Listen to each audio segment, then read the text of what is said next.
Matter की। ये तो सबको याद हो चुका होगा अब तक, टेस्ट भी देख चुके सर। क्या डिफिनेशन थी? Very good. एनीथिंग दैट है मास। ये चाप है, ये चाप है, इसमें मास है और ये स्पेस के अंदर आपको पाइप है। बोलो जी। तो जिस भी ऑब्जेक्ट में क्या होगा, मास होगा और स्पेस के अंदर आपको पाइप होगा, उसको हम लोग मैटर कहेंगे। दूसरा बता दिए होंगे, सबको याद हो चुका है। क्या डिफिनेशन है? Anything that has mass and occupied in space. Very good, अच्छे बच्चे हो। इसके बाद तुम्हारे साथ में डिस्कस किया होगा फिजिकल नेचर ऑफ मैटर। बल्कि मैं देखा टेस्ट में भी आया था आप लोग, फिजिकल कैरेक्टर लिखने के लिए आया था ना मैटर का। Physical nature of matter. अच्छा, मैटर के 3 स्टेट डिस्कस किया गया होगा। हाँ, क्या क्या? Solid, liquid, gas. सब लोग पढ़ चुके हो? आपके साथ ये भी बता दिया कि जो मैटर है वो स्मॉल पार्टिकल से मिलकर के बना होता है। हाँ, उस स्मॉल पार्टिकल्स को हम लोग एटम या मॉलिक्यूल कर सकते हैं। ये पढ़ चुके हो आप? हाँ, ये भी बताया गया है कि पार्टिकल्स के अंदर इंटरमॉलिक्यूलर स्पेस होता है या फोर्स लगता है। सबसे ज्यादा फोर्स किसमें है? सॉलिड में। क्यों? पार्टिकल्स पास पास होता है। लिक्विड में दूर दूर और गैस में और दूर दूर। अब जरा बताइएगा, जैसे सपोज करिए आपके पास H2O है, दैट इज H2O वाटर। ठीक, H2O एक मॉलिक्यूल है, वाटर एक मॉलिक्यूल है। तो ये H2O और ये भी H2O है, ये 2 वाटर के मॉलिक्यूल है। और एक हमने ले लिया एल्कोहल। एल्कोहल का नाम सुने हो? ROH को हम लोग कहते हैं क्या? एल्कोहल। और H2O हमारा वाटर। ध्यान से क्वेश्चन को सुनिएगा। आपके साथ ये आपको पढ़ा दिया है कि 2 मॉलिक्यूल के बीच में क्या लगता है? Force of attraction. ये अट्रैक्शन सबसे ज्यादा लगता है कहाँ? सॉलिड में। लिक्विड में पार्टिकल दूर दूर होगा तो फोर्स ऑफ अट्रैक्शन उससे कम होगा, और गैस में और दूर दूर होगा तो उससे भी कम फोर्स लगेगा। फिगर भी सब बताए होंगे। फिगर में जो सॉलिड होगा उसमें एटम बिल्कुल पास पास होता है और एक फिक्स जगह पे होगा ना जी। और इस फिक्स पॉइंट पर एटम वाइब्रेट करता रहता है। क्या करता रहता है? वाइब्रेट करता रहता है। ये किसके अंदर कैरेक्टर है? सॉलिड के अंदर। और सर लिक्विड में पार्टिकल्स थोड़ा दूर दूर होगा। लिक्विड में पार्टिकल्स क्या होंगे? दूर दूर होंगे। और गैस में और दूर दूर होंगे, बहुत ज्यादा इंटरमॉलिक्यूलर स्पेस होगा। सॉलिड में पार्टिकल्स पास पास होंगे, लिक्विड में थोड़ा दूर दूर और गैस में बहुत ज्यादा दूर दूर। तो कॉमन सेंस है कि पास पास होंगे तो फोर्स ज्यादा लगेगा, दूर दूर होंगे तो कम, और बहुत दूर हो जाएंगे तो और कम लगेगा।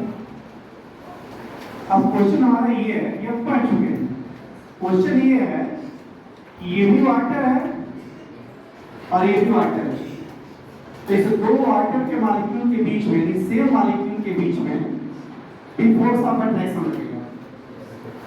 और ये एल्कोहल है और ये 2 अलग अलग मॉलिक्यूल से, इनके बीच में भी फोर्स ऑफ अट्रैक्शन लगेगा। आप में से कौन बच्चा बताएगा कि सेम मॉलिक्यूल के बीच में अगर फोर्स लगेगा तो उसको क्या नाम देंगे, और डिफरेंट मॉलिक्यूल्स के बीच में फोर्स लगेगा तो उसको क्या नाम देंगे? Very good. अगर सेम मॉलिक्यूल के बीच में फोर्स लगेगा तो उसको कहेंगे कोहेसिव फोर्स। क्या बोलेंगे?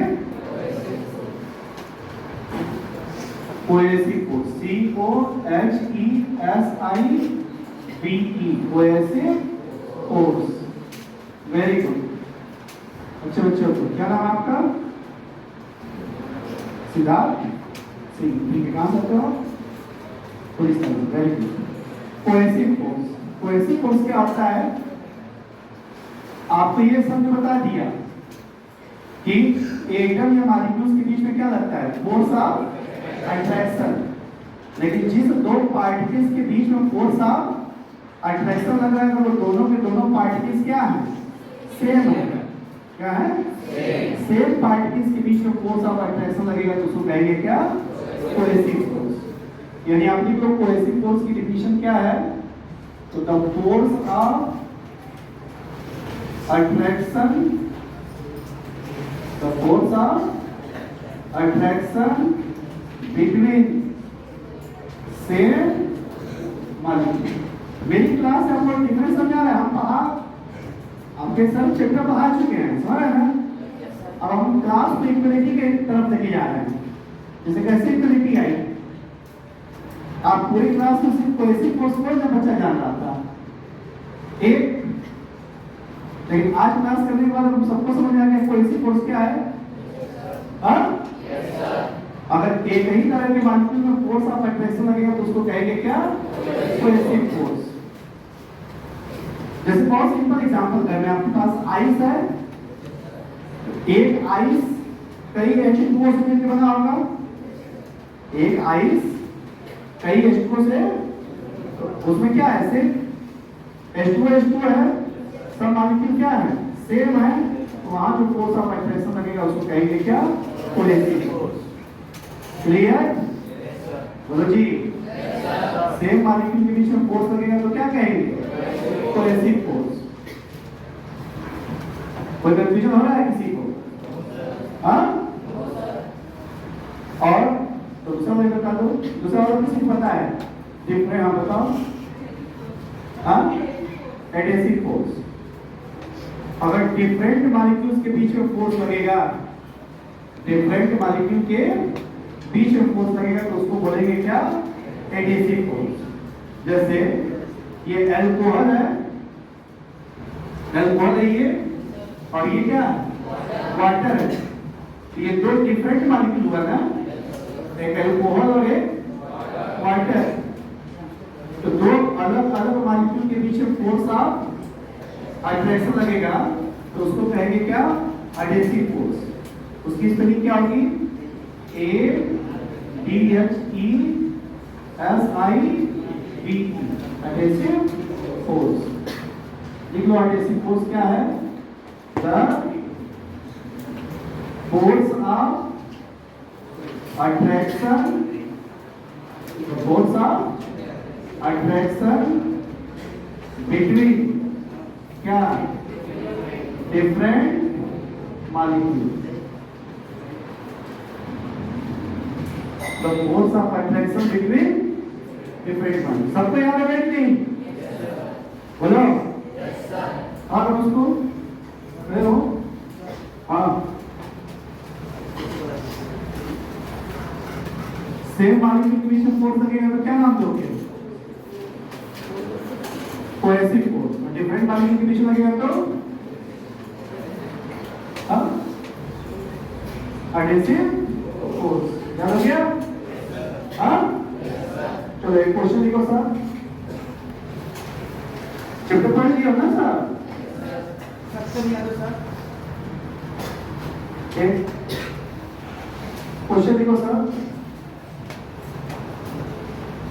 देखो आइस, सत्य मेथड कौन है?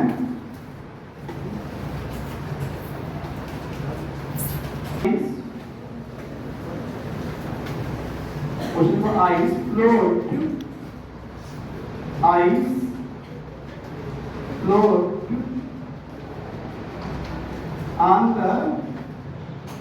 कोई बोलेगा नहीं, जिससे पूछा मैं बताएगा। On the surface of water, ice float on the surface of water. पहला ऑप्शन लिखिए First option, it is heavier than water. It is heavier than water. Second लिखिए. Second, the density of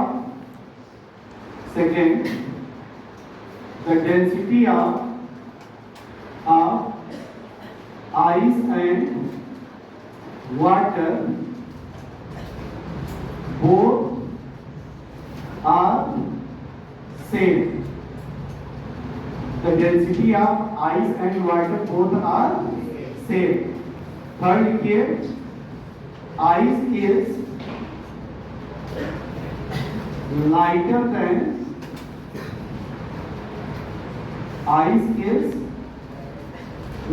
than water. और D option, none of these.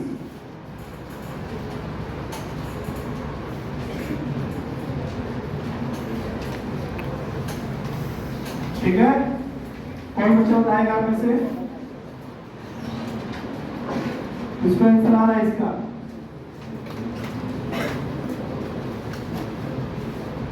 तो बताओ Aadya.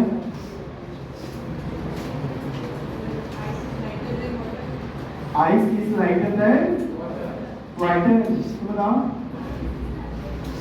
Ice is heavier than water. बेटा एक चीज सोचो, पहले एज्यूम करो कि तुम्हारे घर में वाटर है किसी वेसल में, किसी बर्तन में, ठीक? अब तुम उसमें एक ईंटे का टुकड़ा डाल दो. ईंटे का टुकड़ा डाल दो. ईंटे का टुकड़ा वाटर के सरफेस पर फ्लोट करेगा कि डूब जाएगा? डूब जाएगा. हाँ, तो ये कहो कि आइस अगर वाटर के सरफेस पर फ्लोट कर रहा है, इसका मतलब एक चीज तो कंफर्म है कि आइस जो है हैवियर नहीं है. हैवियर रहता तो क्या कर जाता? डूब जाता. इसका मतलब कि आइस जो है वो वाटर के सरफेस से फ्लोट कर रहा है. इसका मतलब कि लाइटर होगा. क्या होगा? तब तो सरफेस पे फ्लोट कर रहा है. तो इसका आंसर होगा कि ice is lighter than water. अब देखो ये पढ़ेगा आसान है कि आइस लाइटर देन वाटर. ये तो हमने जनरल नॉलेज की बेस पर कर दी है भाई कि जो चीज फ्लोट कर रही है वो हल्की होगी, फिर अगर वो भारी रहती तो क्या कर जाती? डूब जाती. हैवी होती तो डूब जाती. सरफेस पर फ्लोट कर रही है, इसका मतलब वो लाइटर है. आप में से कौन सा बच्चा बताएगा कि जनरली हम किसी भी सॉलिड को लेते हैं तो हैवियर होता है? जैसे ये टेस्टर, इसको पानी में डालेंगे तो ये डूब जाएगा. ये हैवियर है. आइस भी तो सॉलिड है, उसको भी तो हैवियर होना चाहिए था. फिर वो लाइटर क्यों है बताओ? आइस की डेंसिटी ज्यादा है लिक्विड से. आइस की डेंसिटी ज्यादा है. आइस की डेंसिटी ज्यादा होती है. आइस की डेंसिटी अगर ज्यादा होगी तो सारे हैवियर सॉलिड की डेंसिटी ज्यादा होगी. आइस का वॉल्यूम ज्यादा होगा. क्यों वॉल्यूम ज्यादा होगा? अच्छा, वॉल्यूम ज्यादा होगा तो डेंसिटी क्या होगा? कम होगा. क्यों? क्या समझना पड़ेगा? Density equal to mass upon volume. बोलो. Density equal to mass upon volume. Density equal to mass upon volume. ये तो पता है कि डेंसिटी और वॉल्यूम एक दूसरे के इनवर्सली प्रोपोर्शनल है. तो जिसका वॉल्यूम ज्यादा होगा उसकी डेंसिटी कम होगी. हम सब लोग को ये पढ़ाया गया, सर ने पढ़ा दिया है कि सॉलिड की डेंसिटी क्या होती है. सॉलिड लिक्विड गैस में किसकी डेंसिटी ज्यादा होती है? सॉलिड की. हाँ, सॉलिड की डेंसिटी क्या होगी? ज्यादा होगी. अब फाउंडेशन क्लास क्या है कि हम हमारे ब्रेन को सही कर रहे हैं. हमारे ब्रेन को क्या कर रहे हैं? सही कर रहे हैं. हमारे ब्रेन को सही कर रहे हैं. क्या कर रहे हैं? सही कर रहे हैं आपके ब्रेन को। हम तो यूनिक केस क्या देख रहे हैं कि आइस भी सॉलिड है, आइस भी क्या है, सॉलिड है, लेकिन उसकी डेंसिटी कम है वाटर से। समझ रहा है? आखिर ऐसा क्यों है कि आइस सॉलिड होते हुए भी उसकी डेंसिटी कम है? ताकि वो वाटर के सरफेस पे फ्लोट कर रहा है। यदि एक चीज तो कंफर्म है कि आइस वाटर से लाइटर है, तभी तो वो सरफेस पे फ्लोट कर रहा है, डूब नहीं रहा है। बोलो ये तो तुम लोग अपने जनरल नॉलेज से बता दिए कि आइस जो है वो लाइटर है। लाइटर जो होगा वही चीज फ्लोट करेगी।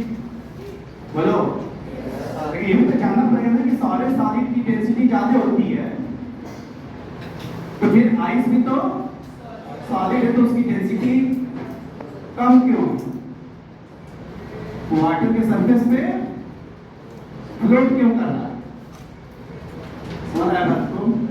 तो देखो इसके पीछे रीजन है इसका यूनिक स्ट्रक्चर। क्या यूनिक स्ट्रक्चर? देखो आइस सबको पता है कि H2O से मिलकर बना होगा। आइस किससे बना होगा? H2O से। और एक H2O